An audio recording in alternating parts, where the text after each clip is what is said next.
What is up, guys? My name is Devontae Chisholm, joined here by Mark Lee. Yo, what's up, guys? It's your boy Mark Lee here. Ghost Rider, your Ghost Rider's Ghost Rider. Guys, yo, check it out. Follow me on everything. I'm going to be putting out new content on my own personal channel. Follow me on everything at MLSCRIBES, at MLScribes, Facebook, Twitter, the whole thing. Follow me, and now let's get this show on the road. So today we are going to be track by track reviewing, reacting, whatever you want to call it, to the story so far is Proper Dose that they dropped just last week, depending on when you're listening to this. About 34 minutes, 11 tracks. Let's jump right into it with the first song, title track, Proper Dose.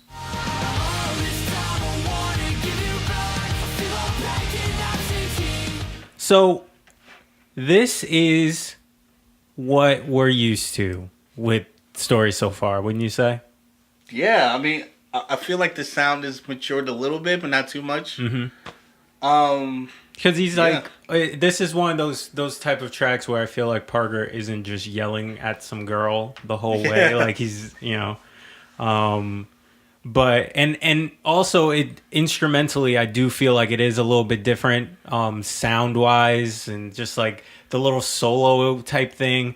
The weird build-up that you have at the very end, which no matter how many times I listen to it, spoiler alert, people, this is like my 20th time. This is Mark's first time. Very first time. No matter how many times I listen to it, that build-up at the end makes me feel like the song is going to continue, and then it just cuts out. Yeah, it just cuts out. And like, I wanted to keep going. I don't know. They kill me with that. Oh man, yeah. I thought it was a good song. Just getting ready for the rest of the album. Yeah. Yeah, really nice intro track, nice energy to bring us into this, and just a fitting thing to like sway you from what you're used to with stories so far into what they get into with this album. So let's jump into the next one. What's the next one titled? Next one is Keep This Up. Yeah, even though I've listened a million times, it's like I don't remember the names of them or the order. So all right, we're gonna jump into Keep This Up, and we'll be right back.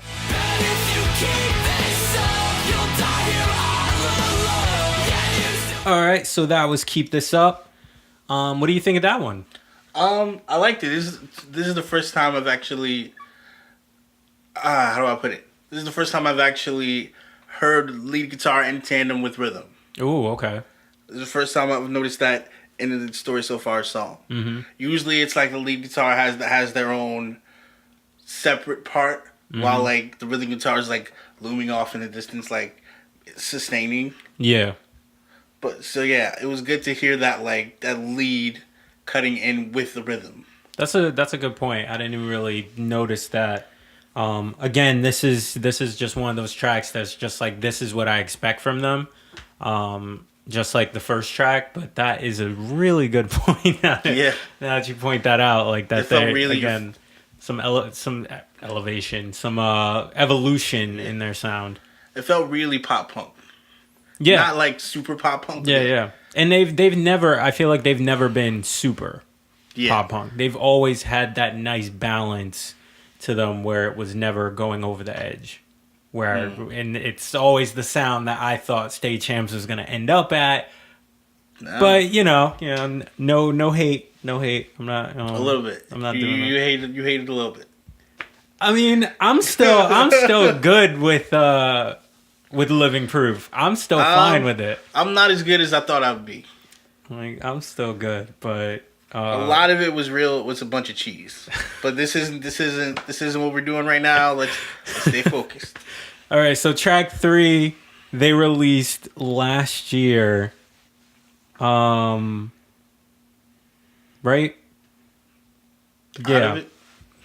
Yeah. This is the one they released like a year ago that I was obsessed with. I think we did a video on it, and I might have deleted that off our channel though. But I think we did a video on it, and I called it like my single of the year last year because it was just like I played it over and over again. So it's good to finally have the album and for this to be track 3, and I never skip it even when I play the whole album. So let's get into it. This is Out of It.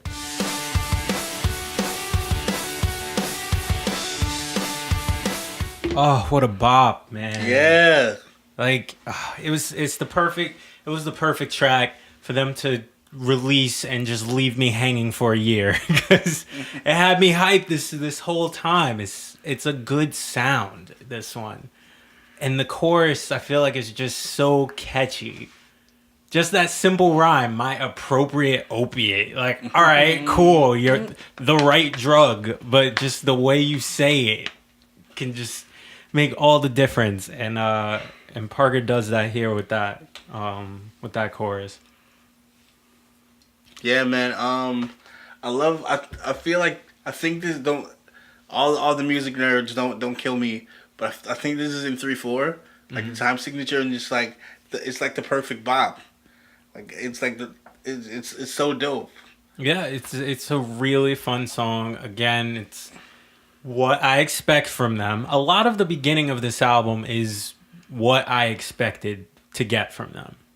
And then I feel like the next track is where we start to have a little bit of a difference in that, but I have no complaints about that 1 through 3. Yeah, I'm feeling 1 through 3. Nothing from me. I'm feeling 1 through 3. So the next song is Take Me As You Please. The next 3 were ones that they released prior to the album coming out. And they were tracks that I listened to probably once and didn't remember how I felt. I think I listened to Take Me As You Please once before the album came out. Yeah, and I don't remember how I felt about it until I played the album again. So now let's listen to it. Take Me As You Please, and we'll be right back with what we think.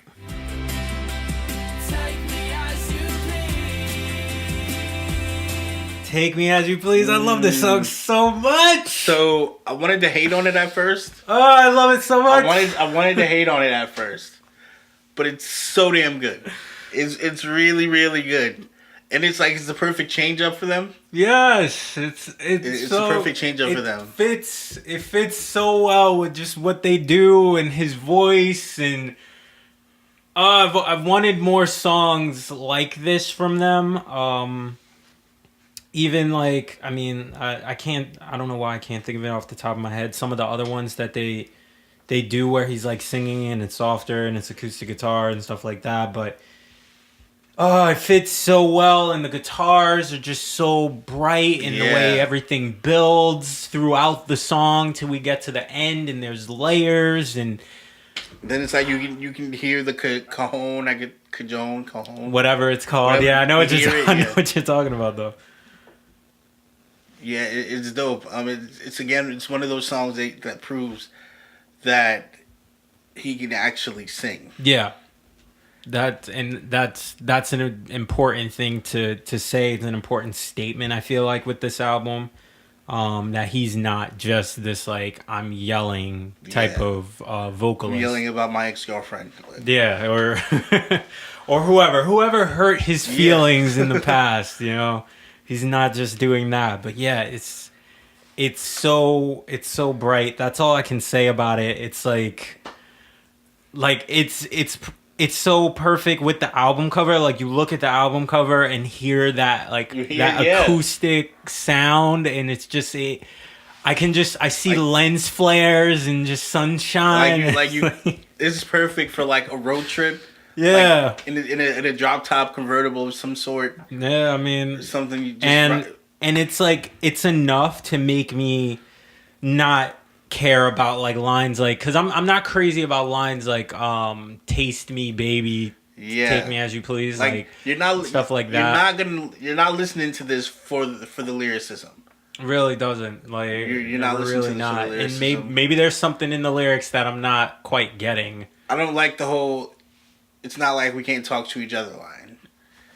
Oh, okay, but yeah, that one is a little meh as well, yeah. We'll need another. It's not like we can't talk to each other. Yeah. But like I said, you're not going into this song in particular for the lyricism. Yeah, it just feels so good all together, the whole package, that it's the lyrics are a little forgivable. It's definitely up there on the album as one of my favorite songs. It probably is my favorite song, but there's I think 2 more later that like really compete for it. I can't even tell. So we're just gonna jump into the next one. The next one's called "Let It Go," not to be confused with "Frozen." Here we go.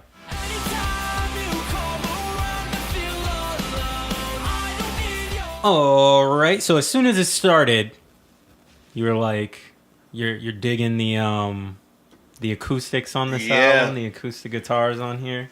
You're a sucker for the acoustic guitars. I really am. I don't know, like greatly played acoustics. Yeah. I'm a sucker for it. And this song has a good mix of the two, I think, the like electric and the acoustic and stuff like that. So this was like, I think this was just even a good mix of the sounds that we just heard previously. So we have some of what they did with Take Me As You Please, and then also some of what they did with the first 3 tracks. It has like a similar energy. Yeah, and I don't know what it is about like these time signatures. These time signatures are hitting it for me. It's like you're hearing beats where you're not expecting them, but they're good. Yeah, yeah. It's like where you think this song should end and go back around, it's not. Like it's still continuing. Yeah, and then and again, this is one of those songs where it's like I feel like it's gonna continue, but it doesn't. It just kind of cuts off. But I mean, again, not hating on that. Not hating, you know, just everything has a good feel. Nothing has to have fade outs. You know, like we're not here to talk about Tiana Taylor's album that she dropped with Kanye West, but like those songs don't have any fade outs at all on that little EP. Like Kanye even says it on one of the tracks. Like it just just track, like no fade outs. But yeah, we're not here for that. You guys probably, if you're listening to this, you might not even listen to hip hop or an R&B. So you know, but yeah, great track. I like that one. Not as much as the other ones, but it's up there. It just sucks that it has to be nestled between these two because the next one is another one of my favorites. The next one's not Let It Go. Upside Down. Upside Down. Oh man, I'm excited. All right, here we go.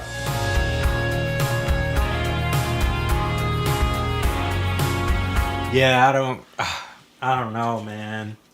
Okay, so I don't know. It's just I love that one a lot so much too.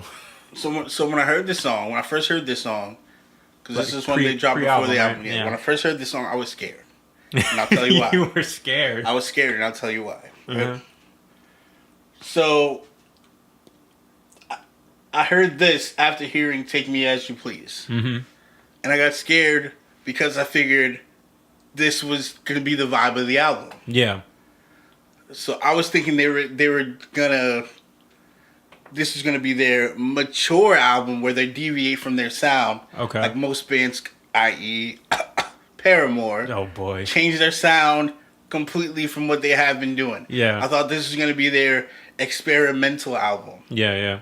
So I was a bit scared when I heard this, and I didn't want. I mean, yeah, these songs are great.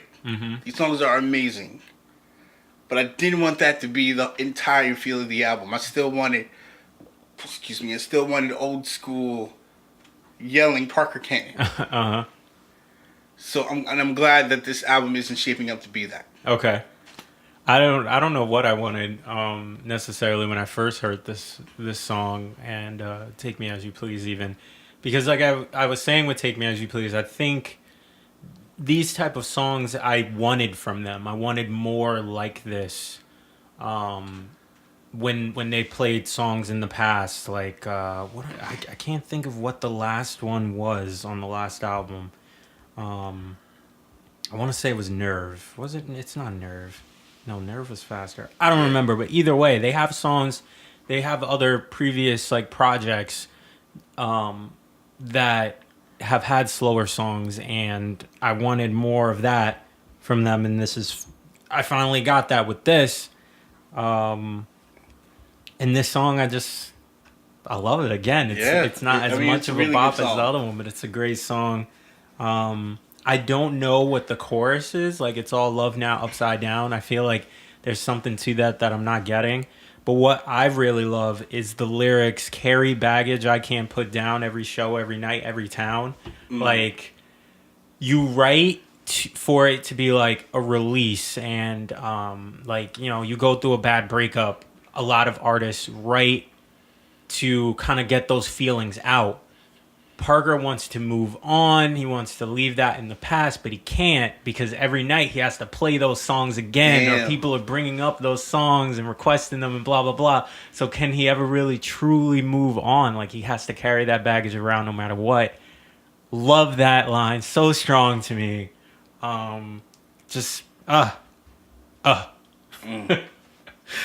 We're like more than halfway through it now. And again, if you haven't noticed, I really like this album. So, by the way, guys, if you haven't already, if you like what we're saying, make sure you click that subscribe button. If you like these and you want more, click the subscribe, click the notification bell, because we want to do more of these for you. So yeah, with that, track 7, boy. If I Fall.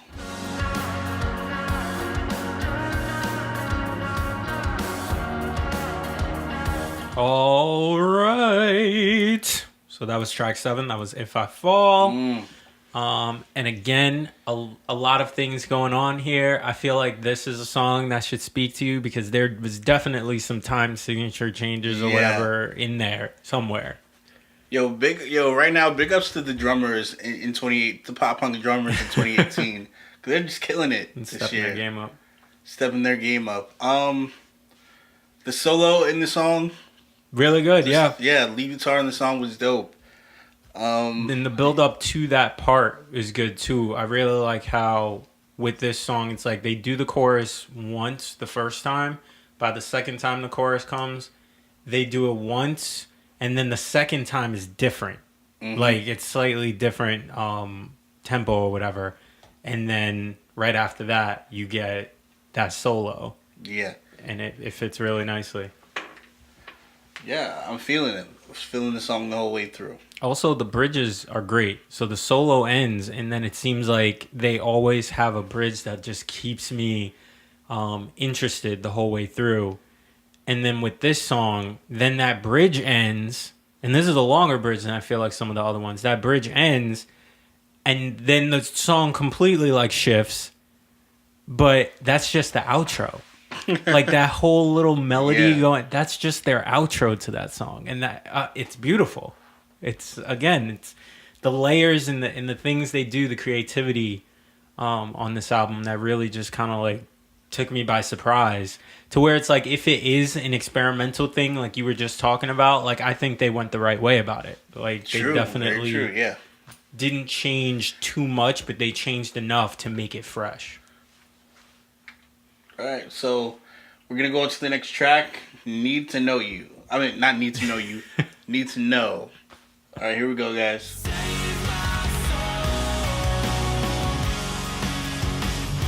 So you see, when I said earlier that I can't just throw it on Take Me As You Please, because it's songs like this that do shit that I'm just like, yo. So dope, this song. So dope.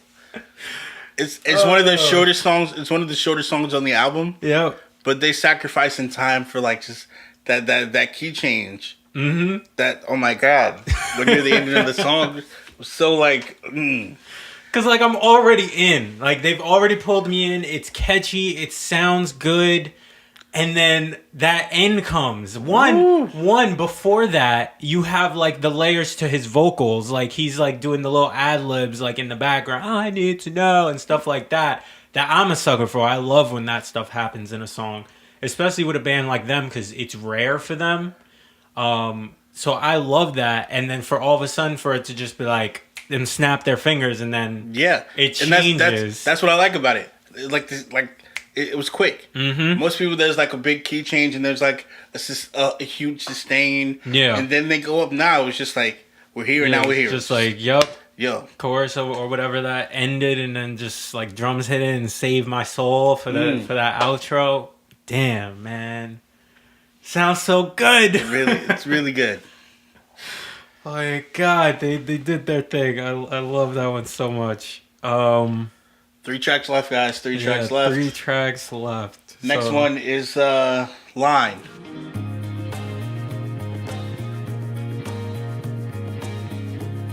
So that one, is a bit of a filler. Yeah. It feels like. And it's something that it feels like it just feels like an instrumental track. And that's what I was kind of hoping it would end up being. And it kind of was. There's only like 4 lines in it that they say over and over again. But as someone that hates instrumental tracks, what do you think of that? I wasn't feeling it too much. Mm-hmm. I feel like you said, I feel it was just filler. Like it's something to do to play in the background when you're doing something. Yeah. I wasn't feeling the bass line kept reminding me of another song. By them or no, like just doom doom doom doom doom doom doom doom. I thought for some reason it kept reminding me of So Baby Pull Me God. Closer. I don't know. I won't disrespect you guys like that. Story so far. No, you are not the Chainsmokers. I'm so sorry for him. Yeah, that's what that bass line sounded like. No disrespect to whoever's the bassist, but yeah, I wasn't feeling that one that much. It's not high up there for me, but I do enjoy the track. It is just that kind of that buffer, that like palate cleanser type of song on the album. Like I said, it's just feel your hand inside of mine, feel it all the way up to the line, feel your hand inside of mine, wait, no, I don't, never mind. I don't know what the lyrics mean, but instrumentally, I like how chill it is, and it is that like just in the background type of song it's kind of like a loading screen waiting for the next song to come on. But I think the rainbow will. But like I'm not in love with it. I don't hate it. It's just track 9, it's just line. All right. Next song, second to last, it's growing on you. The penultimate song, if you want big words. I don't even know what that means. Yeah, growing on you.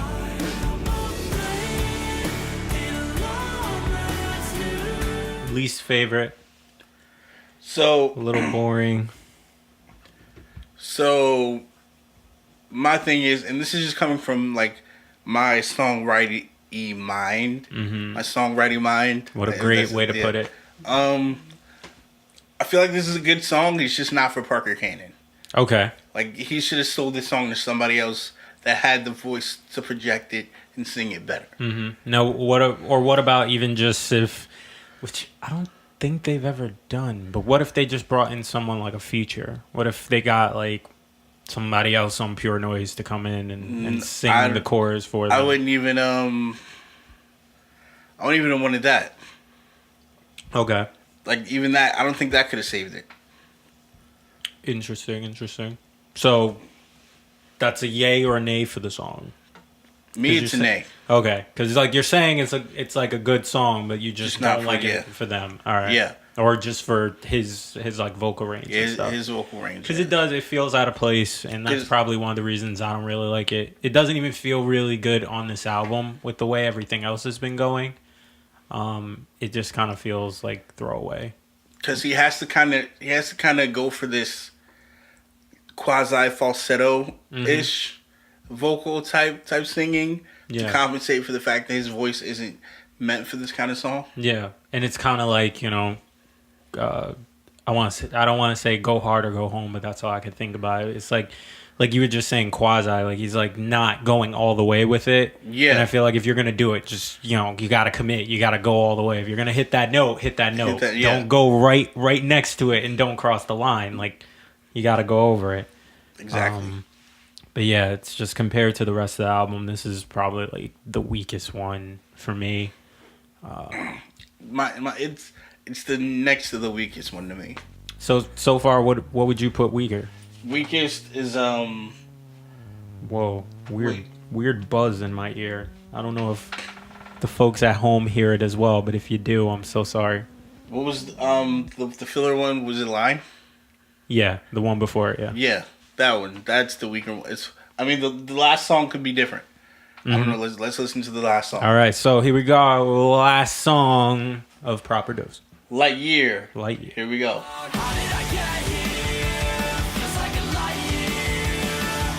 And what a relief Light Year is after leaving. Wow, I'm already forgetting the name of the tracks. What was the one before Light Year?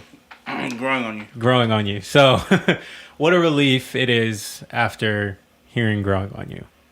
Yeah, it was refreshing to break out of the whole acoustic kind of like mathy kind of like. All right, fine. I don't know, mathy. I don't know if it was that complicated, but continue. Yeah, it was a fresh pop punk ish break. And I feel like it's honestly it's the same type of thing that we, not completely the same thing. What I'm about to say is what I almost was about to say was blasphemous. So it was almost like what we dealt with State Champs album, because their penultimate song was Time Machine. So it was like, Oh no, that's not the so same. yeah, so it was kind of like, oh man, I like this album a lot. I don't want this to be the bad taste in my mouth. I hope the last track makes up for it. So here it's like Growing on You is like, it's not horrible, but it's like I didn't want it to be how the album ended after beginning so good. So I'm glad that Lightyear was there to pick it back up. Yeah, I feel the same. What are you thinking number wise? So number wise, I give this album 8 out of 10. All right, that's a pretty good number. I'm going to 9. You're going to 9. I'm gonna go to 9 with it. Like I said, I think it's strong all over. Like if I were to drop it, it would just be like an 8.5. I would still throw it above yours. And again, this is also me as a guy who's listened to it like a bunch of times by now. So I feel like I should have had like more intellectual, like if you listen to this part here and this part here, then you will find out that Parker Cannon is really a god from another planet. Like I feel like I should have been able to pick up on some crazy meanings or something. But yeah, I feel like 8. I feel like that's a good one, and it might dip or it might go higher for you as you continue to listen to it. But it's definitely an album that's gonna stay with me for the rest of the year. Going into next year, didn't let me down, and they never have. How are they on this track record of not letting me down? Because I will admit, I went into this one optimistic, knowing that they have a great track record, but also knowing it's kind of time for them to mess it up. It's kind of time for them to like be like, all right, well, like you were saying, like experiment or just something like that would make me go, I don't really care right now. But they didn't. So I'm happy. Yeah. This is a great album, guys. If you're listening, this is a great album. Keep onward with your upward trajectory upward trajectory of maturity. Try to say that 5 times fast. Don't change a thing, boys. Yeah. Keep doing it. Keep just writing from the heart, and just whatever your formula is, it works. So just keep it going, and we'll possibly see you. I think you guys are going to be at PlayStation Theater soon, and unless we like miss that show, but I don't think so. We'll possibly go to that. Yeah. Yeah. See you in the next one. See ya.